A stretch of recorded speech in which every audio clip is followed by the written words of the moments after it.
Hey gang, if you haven't already guessed, today we are traveling to the planet Zebes, or Zebes if you prefer, with Figma number 133, Samus Aran from the Metroid series. The box is standard Figma size and just gives you a good overview of the figure. So, taking a look at what is inside, you will see that there is the figure itself, some extras, and her morph ball. So let's get on in there. Alright.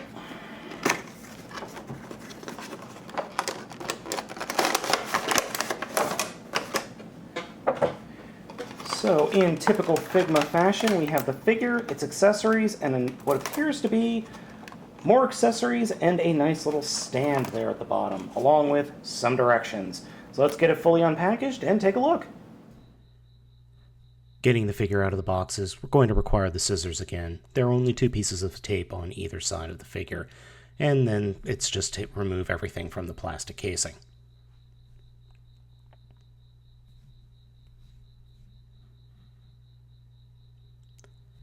The figure itself is wrapped in protective plastic. Then there is a little piece there, some blaster components, the morph ball up top, and probably my favorite thing in Figma, a plastic bag Ziploc, or Ziploc plastic Figma bag to hold all your accessories. That's one thing I absolutely love about Figma. Samus comes with the following accessories: morph ball, charged cannon attachment, double shot, single shot, and a variety of different hands. Now this is something new for Figma that I have not seen yet. I do have a couple of other Figmas and none of them come with this. A nice little way to hold all the hands, and this is a fantastic idea. So we've got a closed fist for the left hand, a thumbs up, another, well, kind of closed fist, a closed hand, a splayed hand, and then there's another hand, which I will show you. Now, I will be the first one to tell you that Max Factory has completely nailed this figure. I really didn't know what to expect when I first saw it on screen, and now that I have it in my hands, I have got to say this is money well spent. This is probably one of my favorite figures of this year so far.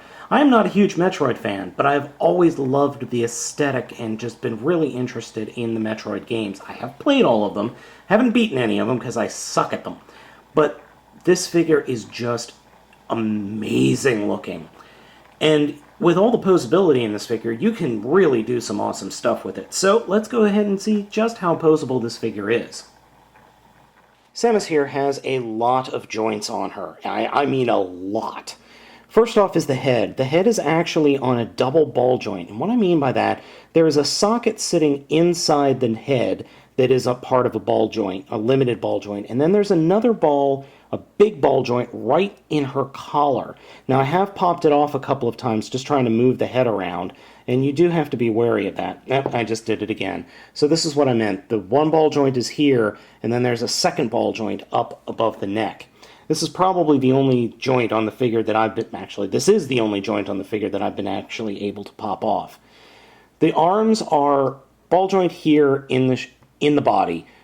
Then there is a shaft that goes to a Y that splits off. One goes up into a ball joint in the actual shoulder pod, and then another one goes down into the upper arm. So there are two ball joints here. Then there's a hinge joint in the elbow, and then there is the wrist joint, which the wrist is just this little shaft going on to another hinge joint. So that's how you swap out the hands. Same thing over here, except no hand. There is an abdomen joint, which is another limited ball joint. Then there's a ball joint that is very interesting in the leg. Like the shoulder, the ball joint starts, goes down, and then bends slightly at a carrying angle. Google that if you don't know what that is. It pertains to the way that people can actually walk. And then there's a ball joint inside the leg. Double knee joint, hinge joint at the foot or ankle, and then the foot joint. So thanks to these, you can get off some crazy poses with this gal. Here are just a few poses that I was able to pull off very quickly using this toy. I have to say, these poses are a lot of fun and very, very satisfying, especially this one. This one was actually very easy to pull off as well, though the arm on the left is a little bit hard to pose.